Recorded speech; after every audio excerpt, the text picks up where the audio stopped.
अगर मैं कहूं कि कांग्रेस मुसलमानों की पार्टी है तो आप क्या कहेंगे? साथ ही बताऊं कि खबर यह भी है कि मुसलमान वोट अब कांग्रेस के खेमे में एक मुश्त पड़ रहा है और राहुल गांधी खुलकर मुस्लिम वोट बैंक की राजनीति कर रहे हैं। और इस बात का प्रमाण है कि ओवैसी के प्रदेश तेलंगाना में कांग्रेस की जीत हुई।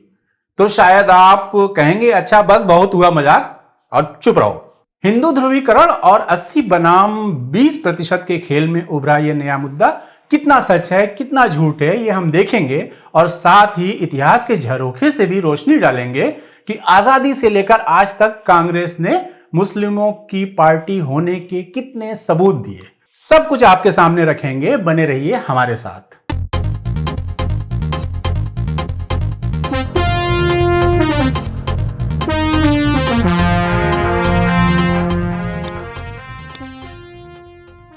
नमस्कार, आदाब, मैं हूं इकबाल। बीते दिनों 5 राज्यों में चुनाव हुए और तेलंगाना में कांग्रेस ने वर्तमान बीआरएस सरकार को पटकनी दी।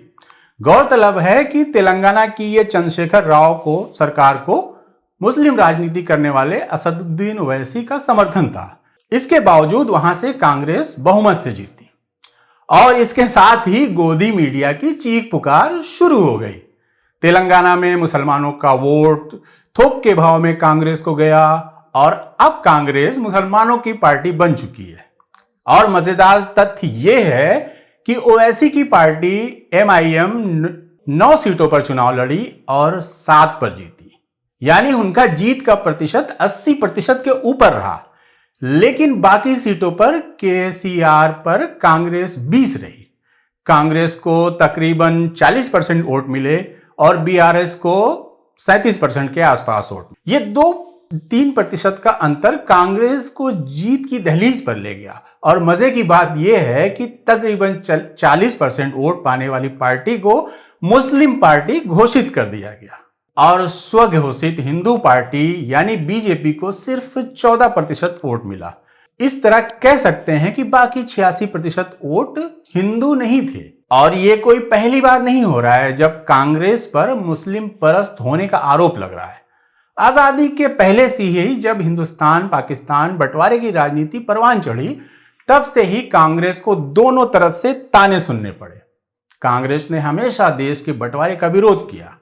उस समय मुस्लिम लीग समर्थकों ने कांग्रेस को हिंदुओं की पार्टी घोषित कर दिया और वहीं हिंदू मुसलमान दोनों अलग अलग कौम हैं जो एक साथ नहीं रह सकते के हिमायती हिंदू महासभा के लोगों ने कांग्रेस को मुस्लिम परस्त बताया। अब यहां गौर करने वाली बात है कि मुस्लिम लीग खुद मुस्लिमों की राजनीति कर रही थी और हिंदू महासभा कट्टर हिंदुत्व की राजनीति कर रही थी और ये दोनों ने मिलकर अलग अलग कांग्रेस को मुस्लिम परस्त और हिंदू परस्त बताया। इससे बड़ा मजाक क्या हो सकता है? देश का बंटवारा न चाहते हुए भी गांधी, नेहरू, पटेल समेत कांग्रेस पार्टी ने भारी मन से इसे कबूल किया। तब भी अतिवादियों ने बंटवारे का इल्जाम जिन्ना से ज्यादा गांधी और नेहरू के सर थोपा और जिसकी कीमत महात्मा गांधी को जान देकर चुकानी पड़ी। लेकिन आज का गोदी मीडिया और सरकारी दलाल रोज नेहरू गांधी को कटघरे में खड़ा करना आज भी नहीं भूलते। 1947 में देश को आजादी मिली। कांग्रेस ने देश की बागडोर संभाल ली। पंडित जवाहरलाल नेहरू के नेतृत्व में कांग्रेस ने हमेशा धर्म की राजनीति से अपने को किनारे रखा और ऐसे अनेक उदाहरण मिलेंगे जब नेहरू ने धार्मिक मामलों में पढ़ने से परहेज किया। सबसे बड़ा मामला सोमनाथ मंदिर का था, जिसका पुनर्निर्माण हुआ और उद्घाटन के लिए राष्ट्रपति राजेंद्र प्रसाद वहां जाना चाहते थे, लेकिन नेहरू ने इसका विरोध किया। इसके बावजूद वो गए और इसे भी सोशल मीडिया ट्रोल उनकी मुस्लिम परस्ती दिखाने की तरह पेश करते हैं, जबकि समाजवादी विचारधारा के नेहरू चाहते थे कि सिर्फ देश की तरक्की पर सरकार ध्यान केंद्रित करे और धर्म कर्म को निजी तौर पर रखा जाए। नेहरू के बाद के नेता भी इसी राह पर चले। वो लाल बहादुर शास्त्री हो, इंदिरा गांधी हो, सबका लक्ष्य ये था कि देश की उन्नति कैसे हो इस पर ध्यान दिया जाए, न कि धार्मिक विवाद में सरकार कोई दखल दे और इसमें पड़कर जनता के बीच बंटवारा न हो। बंटवारे के बाद बने पड़ोसी और स्थायी दुश्मन पाकिस्तान, जिसकी नींव मजहब के आधार पर रखी गई थी, उससे जितनी भी जमीनी लड़ाई लड़ी गई सब कांग्रेस की सरकार के समय में लड़ी गई और जीती गई। आजादी मिलते ही कश्मीर से पाकिस्तान को खदेड़ना हो, सन 65 की जंग हो, या फिर बांग्लादेश को आजादी दिलाकर पाकिस्तान के 2 टुकड़े करने वाली गौरवशाली जंग, ये सारी जंगें जब लड़ी गई तब दिल्ली में कांग्रेस की ही सरकार थी और हर बार जंग भारत ने जीती। लेकिन कभी अपने गोदी मीडिया के चारण भाटों ने नेहरू की, इंदिरा की इसके लिए तारीफ नहीं की कि आखिर कैसे मुस्लिम देश पाकिस्तान को धूल चटाया गया। उल्टा कोई ना कोई ऐसा एंगल खोज लाए जिससे लगे कि कांग्रेस मुस्लिम परस्त होने के कारण नरमी बरत रही है। चलिए एक बार मान लेते हैं कि कांग्रेस मुसलमानों की पार्टी है, फिर तो आजादी के बाद से लेकर अब तक दिल्ली की गद्दी पर कांग्रेस की सरकार रही। तब तक मुसलमानों के लिए बागों में बहार रही होगी। शिक्षा, राजनीति, व्यापार, नौकरशाही, हर जगह मुसलमानों ने झंडे गाड़े होंगे। आखिर उनकी पीठ पर कांग्रेस का हाथ जो था, तो क्या वाकई ऐसा था? चलिए आजादी के बाद से लेकर आज तक का डेटा खंगालते हैं। कांग्रेस की पहली सरकार में कितने मुस्लिम थे, इसके साथ ही राज्य सरकारों में क्या स्थिति थी या ओवरऑल राजनीति में मुसलमानों की क्या स्थिति थी, आइए देखते हैं। आजादी के तुरंत बाद मंत्रिमंडल में सिर्फ 2 मुस्लिम मंत्री थे, शिक्षा मंत्री मौलाना अबुल कलाम आजाद और रफी अहमद की वही। 1952 में पहली लोकसभा के चुनाव हुए, उसमें 489 सीटों पर 44 मुसलमान चुनकर आए, जिनमें से सिर्फ 3 मंत्रिमंडल में शामिल किए गए। और बाद के डेटा देखेंगे तो 1980 का लोकसभा चुनाव एकमात्र ऐसा चुनाव था जब सबसे ज्यादा 48 मुस्लिम सांसद चुनकर आए, और उसके बाद यह संख्या अगले चुनाव में लुढ़क कर 33 पर आ गई। इसके बाद से संख्या लगातार नीचे आती रही। 2014 में जब मोदी लहर चली और हिंदुत्व की राजनीति परवान चढ़ी तो सिर्फ 22 मुसलमान संसद में चुनकर आए, और वर्तमान लोकसभा में सिर्फ 27 सांसद ही मुसलमान हैं। और ये सिर्फ एक पार्टी का आंकड़ा नहीं है, ये पूरी लोकसभा का आंकड़ा है, सभी पार्टियों का। और आजादी से लेकर आज तक की बातें करें तो तकरीबन 325 बार राज्यों में कांग्रेस की सरकारें रही, जिसमें से सिर्फ 8 बार ऐसा हुआ जब मुसलमान मुख्यमंत्री बना। उसमें 3 बार जम्मू कश्मीर जैसे मुस्लिम बहुल वाले राज्य में मुसलमान मुख्यमंत्री बना। बाकी पूरे भारत में यह सुखद घटना सिर्फ 5 बार हुई। और गोदी मीडिया की बताई जा रही मुसलमानों की पार्टी में ये कैसी नाइंसाफी है। अगर वाकई कांग्रेस मुस्लिम परस्त पार्टी होती तो 100-150 मुख्यमंत्री तो होने ही चाहिए। और केंद्र की बात करें तो अब तक 9 बार केंद्र की गद्दी पर कांग्रेस का प्रधानमंत्री बैठा है, और एक बार भी किसी मुसलमान को ये गौरव हासिल नहीं हो सका। जबकि सिख समुदाय से मनमोहन सिंह जी 2 बार प्रधानमंत्री बने। वहीं राष्ट्रपति की कुर्सी पर 2 बार जरूर मुसलमानों के हिस्से में आई, जब डॉक्टर जाकिर हुसैन और फखरुद्दीन अली अहमद राष्ट्रपति बने। वहीं बीजेपी के शासनकाल में एपीजे अब्दुल कलाम भी राष्ट्रपति बने। ऐसे में कांग्रेस को मुसलमानों की पार्टी कहना एक बेहुदा मजाक जैसा है। अच्छा, ऐसे में एक प्रश्न बहुत जरूरी हो जाता है कि क्या भारतीय लोकतंत्र में धर्म के आधार पर पार्टियां हो सकती हैं या होना चाहिए? क्या जरूरी है कि एक मुसलमान पार्टी हो, एक सिख पार्टी हो, एक ईसाई पार्टी हो, एक पारसी पार्टी हो? चुनाव होते हैं, चुनाव के बाद सरकार चुनकर आती है, और सरकार का काम होता है देश के आखिरी नागरिक तक मूलभूत जरूरतों को पहुंचाना और पूरा करना। वो शिक्षा हो, स्वास्थ्य हो, रोजगार हो, न कि किसी एक खास धर्म के लिए काम करना और दूसरे धर्म को नजरअंदाज करना। हम आज बीजेपी को एक हिंदू पार्टी कह सकते हैं क्योंकि उसने अपने आप को घोषित कर रखा है। उनके बहुत सारे नेता खुलकर इस तरह की राजनीति करते हैं, जैसे उत्तर प्रदेश के मुख्यमंत्री योगी आदित्यनाथ बार बार कह चुके हैं कि हम 80 बनाम 20 की राजनीति करते हैं, हमें 20 की जरूरत ही नहीं है, हमें 80% बहुसंख्यक हिंदुओं की बात करनी है, और ये उनकी सरकार है। ये एक तरह से संविधान के खिलाफ ही जाना हो गया। इस बात में सोचिएगा जरूर। और शिक्षा और नौकरी में मुसलमानों की हालत की बात करें तो वो इससे भी गई गुजरी है। 2001 की जनगणना के मुताबिक मुसलमानों में साक्षरता दर महज 59.1% थी, जो 2011 में बढ़कर 68.5% हो गई, जो भारत के किसी भी सामाजिक तबके में सबसे कम थी। और शुरुआती पढ़ाई की बात करें तो 6 से 14 साल की उम्र वाले 25% मुसलमान बच्चों ने या तो कभी स्कूल का मुंह नहीं देखा था या फिर वो शुरुआत में पढ़ाई छोड़कर चले गए। देश के नामी कॉलेजों में केवल 2% मुस्लिम पोस्ट ग्रेजुएट में दाखिला लेते हैं। ताजा आंकड़ों के अनुसार 2020-21 में 18 से 23 आयु वर्ग के मुस्लिम छात्रों के बीच उच्च शिक्षा में दाखिले में 8.5% से अधिक की गिरावट आई है, जहां 2019-20 में 21 लाख मुस्लिम छात्रों ने उच्च शिक्षा के लिए नामांकन कराया था।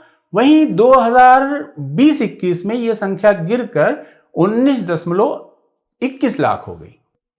सोचिए, देश की कुल आबादी में मुसलमान 13.4% है, मगर प्रशासनिक सेवाओं यानी देश की सबसे प्रतिष्ठित नौकरी में केवल 3% है, विदेश सेवा में 1.8% हैं और पुलिस सेवा में केवल 4% मुस्लिम अधिकारी हैं।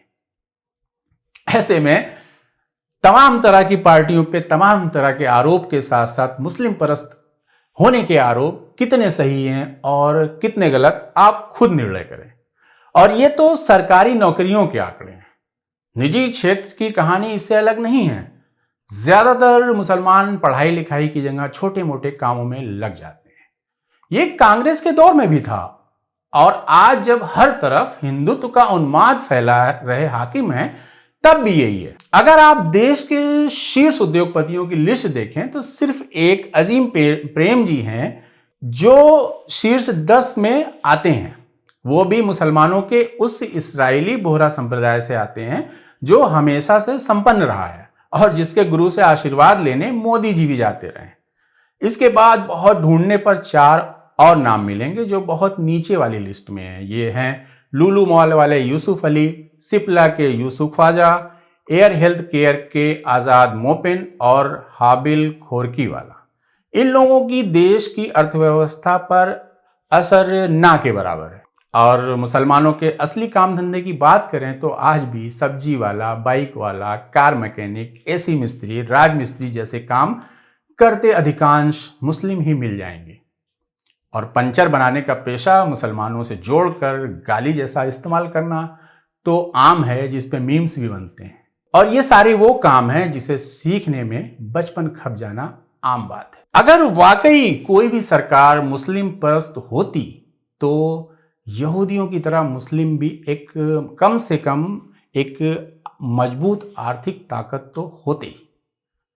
आजादी के बाद से लेकर आज तक सैकड़ों दंगे हुए, जिसमें धार्मिक और सांप्रदायिक दंगों में सबसे ज्यादा मुसलमानों ने जान और माल का नुकसान उठाया। अगर सरकारें वाकई मुस्लिम परस्त होती तो इतने मारे गए लोगों में ज्यादातर मुसलमान नहीं होते। और दूसरी बात, बहुत ही बदनाम मुद्दा है वोट बैंक। तो अगर वोट बैंक की राजनीति की बात करें तो हिंदू मुसलमान की राजनीति की चर्चा सबसे ज्यादा उत्तर पट्टी में होती रही है। यूपी और बिहार की राजनीति में मुसलमान वोटर हमेशा से उधर खड़ा रहा जो धार्मिक उन्माद के खिलाफ रहा। लालू यादव, मुलायम सिंह यादव, मायावती सबके साथ रहा। खास करके 1992 में बाबरी मस्जिद गिराए जाने के बाद ये वो दौर था जब कांग्रेस इन राज्यों में सिमटती गई और उसकी जगह राष्ट्रीय जनता दल, समाजवादी पार्टी, बहुजन समाज पार्टी ने अपने पैर मजबूत कर लिए। ये पार्टियां जाति की राजनीति खुलेआम करती थी, लेकिन तब भी कोई मुसलमान पार्टी नहीं थी जो सीधे कहती कि हम मुस्लिम हित की बात करते हैं, सिर्फ मुस्लिम हित की बात। ये और बात है कि सभी ने मुसलमानों के वोट का खूब फायदा उठाया और बदले में छोटे मोटे लॉलीपॉप के अलावा कुछ नहीं मिला।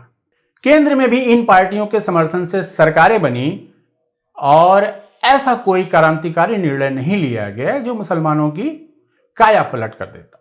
दूसरी तरफ भारतीय जनता पार्टी ने खुलकर हिंदू कट्टरवाद को बढ़ावा दिया। 2 सीट वाली पार्टी ने बाबरी मस्जिद को जमींदोज कर दिल्ली की गद्दी का रास्ता बनाया और आज अपने शीर्ष पर है, जब नरेंद्र मोदी के नेतृत्व में लगातार दूसरी बार सरकार चला रही है।